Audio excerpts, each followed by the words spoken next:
Is astrology a guide to aid us in mastering the universe?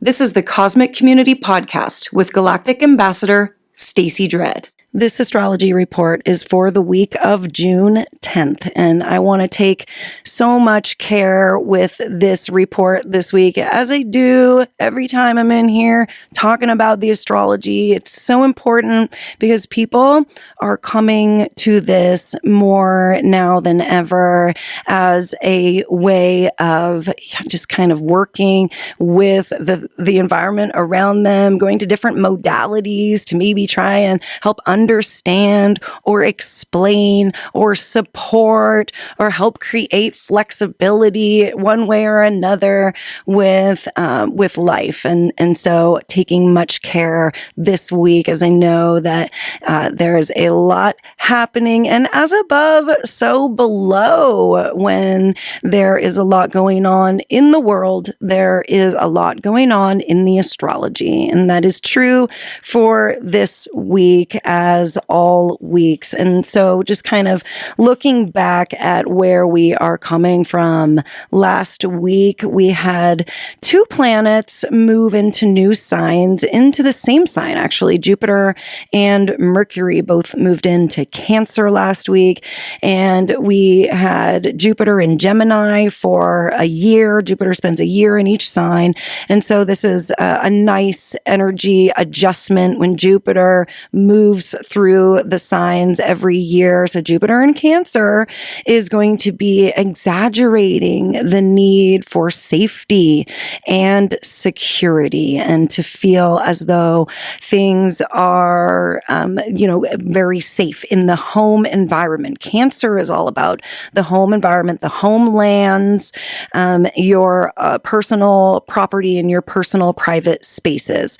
And then Mercury also went into Cancer, and Mercury is the planet of our mind. And so our thoughts and our thought processes and our communication, that is all moved into the sign of Cancer, where it's a bit more protective of itself and is going to be more of that cancerous crab that is represented. And that's where the crab actually doesn't move forward and back. It's a side to side movement. So Cancer energy is a lot side to side. It can kind of be like sidestepping the issues a little bit and stepping out of the situation to feel a bit more safe, away from something that may be feeling conflictual or feeling not so secure. Cancer is also a pretty passive energy just in general. There is something about the crab that the outside environment stimulates it. It gets frightened, and all of the pieces get pulled into that nice, tight shell underneath that secure environment. And so the crab energy is kind of, we can tend to pull in a little bit. It can be very non-direct. It can be one of these energies like that side to side stepping and very passive, where it's hard to be super direct.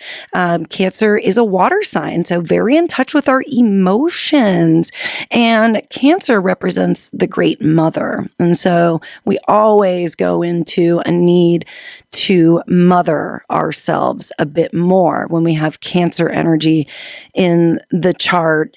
And so also we have still this week, and sort of staying put for a little while, this minor grand trine between the outer planets of Pluto, Neptune, and Uranus.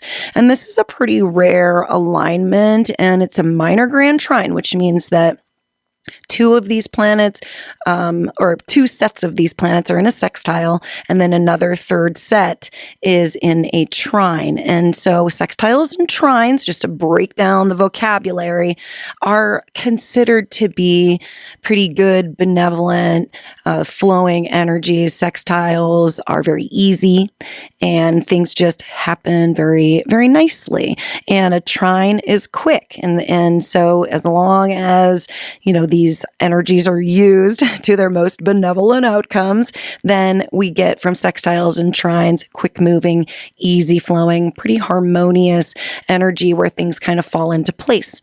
These outer planets, Pluto, Neptune, Uranus, they represent sort of these grander, greater ideals and themes in society. These are slow moving energies.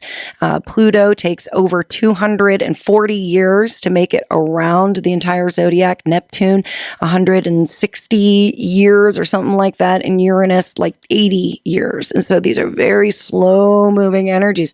So when they come into these alignments like this minor grand trine, we feel the supportiveness from the solar system here, from the energies at play, from these gods of the sky in our own lives and in sort of society also. And so that is setting up the energy for the week. And here on June 10th, the day that I'm giving this report, we have the moon in Sagittarius setting itself up for the main event for the week. Well, one of the two main events, honestly. I feel like there's one other event that is actually a little bit bigger than this full moon, although a full moon is always the culmination point. We get a full moon every month. So then you look around to the other alignments that are taking place underneath that full moon to see how intense that can be, what type of culmination point we're going to be coming to. So the moon in Sagittarius is setting the mood to be more adventurous, more outgoing, as Sagittarius is, to create these larger visions and ideals. This is about higher thinking and higher learning and knowledge and wisdom. And it's also an exaggerated energy. So Sagittarius can be like over the top when it comes to the energy ruled by the planet of Jupiter, which is the largest one in the solar system, carries all of that weight with it. This full moon is also taking place at a T-square with the nodes of destiny. And this is one of the things that for this week is making this full moon so intense, so impactful. The nodes of destiny, the nodes of fate, they are known to make things readjust into the natural places where they're supposed to be. Fate takes its course. And the sun and the moon are in an opposition when they are in a full moon alignment. The nodes of destiny are across from each other in the zodiac. So you get a grand cross here at this full moon, making it extremely potent and having a huge impact on the future and the course of events and where life is leading us and where life is going. Another event that is happening right around this full moon is we have Jupiter and Saturn in a square with each other. And this is part of a greater cycle that's taking place. That's a 20-year cycle from when they make a conjunction, when they come together, these two planets, to when they make it all the way around and conjunct again. That's a 20-year cycle. But there are some important points in these cycles, like the opening square and the opposition and then the closing square. And we are in the opening square this week. So lots going on. I'm going to try and break it all down, keep it kind of organized, and hopefully be able to find a way to help you work with what's going on. So back to today. We have Mars, the planet of action, in a trine with Chiron. Chiron's the wounded healer. So the physical body is also ruled by Mars, and this trine is going to bring some healing in. Chiron always brings in healing, but it can't always happen without exposing that wound first. So we could feel as though some of our physical wounds may be kind of exposed today. Could be a day where the physical body is going through some type of healing, and it's happening quickly because of that trine. This is also action taking place. And so we could be taking some action today that, helps us in the path for some physical healing that we're needing. And this is going to be right on the same day that we have a inconjunct between Mercury and Pluto. And the inconjunct, just know, is kind of an annoying, inactive aspect. There's not much you can do about it. It's just kind of something that happens, can't take much action on it. And because it's involving Pluto, it's going to be transformative also. So that Mercury just moved into Cancer. Our mind and our communication is really going towards security, safety, being a little more reserved, kind of like communicating a little more, quote unquote, safely. And so this is maybe something that is said or even unsaid on this day that creates some kind of situation that is like, you just have to sit with it, right? There's some type of, could even be like a thought or a sudden awakening, since Pluto is all about transformation and Mercury is the mind. So look out for this day, June 10th, because it is seeming a bit of a funky day. And then it leads into that full moon on June 11th. And really the 10th is the day. So go out and look at that full moon tonight, because the exact full moon is at 12:45 a.m. or something. So really it's culminating today. And by the time we wake up tomorrow on the Pacific West Coast anyways, where I'm giving this report from, we'll be through it. And it'll be waning already. So this full moon in play, it's having some kind of big potent action on our belief system, our faith. That's what Sagittarius really is all about. Beliefs, faith, that wisdom, these big, exciting energies. No matter what, Sagittarius is big. So you can expect on the full moon that this culmination point is going to be large and it's going to be felt. Also, in this T-square with the nodes makes it extremely fateful and fruitful. And it just feels like with Jupiter being the ruling planet of this full moon, it's like we're all in on it. But Jupiter and Sagittarius are also the gift givers and the harbingers of good luck. We have a lot of, good luck that comes in with Sagittarius. Like they just always seem to get the good end of the stick, pull the long straw. And so with this full moon, there is a gift in it. And there's something to it when we can give in to the larger visions and give in to the bigness and give in to the excitement and the energy of it, even though Jupiter, the ruling planet, has just gone into the quietest sign in the zodiac, Cancer, that there's a gift there. So if we can go all in with it, we receive. And this full moon is on a day where it's extremely busy. The lunar action is there's like 10 or 12 aspects on this day also. So just extremely busy, very fateful, very much going to create an impact on the future. Then later that evening, because this Sagittarius full moon is at 20 degrees of Sagittarius.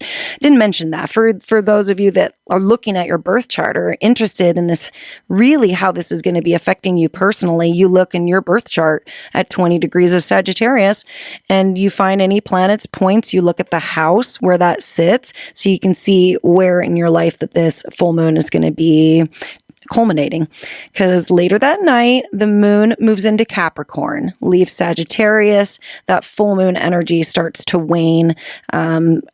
pretty much by the afternoon on June 11th. And then the sun makes the exact T-square with the nodes on Friday, June 13th. So the fatefulness, the destined energies continue on later into the week and into the weekend, because after the moon moves into Aquarius on June 14th, which is also another really busy lunar day. There's no planetary aspects on the 12th or the 14th or the 16th this week, but we do have the moon moving into Aquarius on the 14th, and that's a very busy lunar day, so you can expect to go through a lot of phases on the 14th. That leads to the 15th, which is probably the most impactful day of this week. Underneath this full moon, we get 2 squares on this day, so pretty darn tough. And with fate and destiny at play, we want to make sure to be taking care when we have such tough energies at play, that, you know, the things that we're doing and the thoughts that we're having are productive, and that they support those grander visions that Sagittarius wants us to create, and to be wise enough to continue to build on. But on Sunday the 15th, we have 2 squares, one of them between Mars and Uranus. Super volatile, very conflictual. Then we have the square between Jupiter and Saturn. And that's really the big energy of this week and of the whole month surrounding this day, because these planets are slower moving. They've been wiggling and wobbling in and out of this square already for the last 6 to 8 months, and did a retrograde, and now Jupiter moved forward and is in those first degrees of Cancer, making that square to Saturn in the first degrees of Aries. And so this is when we go to the larger cycle. We look back to the conjunction between these 2 planets that took place 5 years ago. This is a 20-year cycle between Saturn and Jupiter. And so this was on December 21st of 2020 when these 2 planets conjuncted at 0 degrees of Aquarius. And this was a big time. December 2020 was a huge year. We also had Pluto in play, transforming all of the structures of society. And then these 2 planets, Jupiter, Saturn, conjuncted, creating a new energy that we moved into in Aquarius, one of awakening and one of sort of taking care of the people more than the structural pieces. The people become empowered in Aquarius. And so there was the original conjunction, and that was a huge time. There was lots of energies going on in December 2020 and around that time. Now we have opened up these 2 planets into the opening square, of which we are experiencing now. And a square is conflictual. Okay. This is as opposed to the inconjunct. A square is active. It's like you want to do something about it. And so that's why I said, take care when we have these energies at play, that the actions that we take are lining up with the larger story of our life, because Saturn, Jupiter, the old versus the new. This is Jupiter, the future, versus Saturn, the past. This is expansion, Jupiter, versus constriction, Saturn. And so you can see how these 2 energies are so different. Jupiter is hot, Saturn is cold, and you have the future versus the past. This is all about transforming, the transformation of the times. And when these planets were together, they made that pact at that 0 degree point of Aquarius, that it was going to be about the people. That it was going to be about awakening, and it was going to be about the future and innovation and being creative and doing things that are unique and that have never been done before. And so now in this for this opening square, we take action on that. And so what were the dreams that you planted back December 21st of 2020? And what actions would you like to take place to support that? Yes. This is the square between Mars and Uranus is really hot. It can cause sparks. It can cause fires. These are both in fire signs. And so this could be very quick and emotionless and instinctual and irritable and quite risky. So do take such care of the actions this week and make sure you're supporting yourself the way that you need to. The moon moves into Pisces on June 16th. I hope you all have a really wonderful week, and I'll talk to you again soon. Take care. Peace. Thank you for listening to the Cosmic Community Podcast. More can be found at kpov.org/thecosmiccommunity.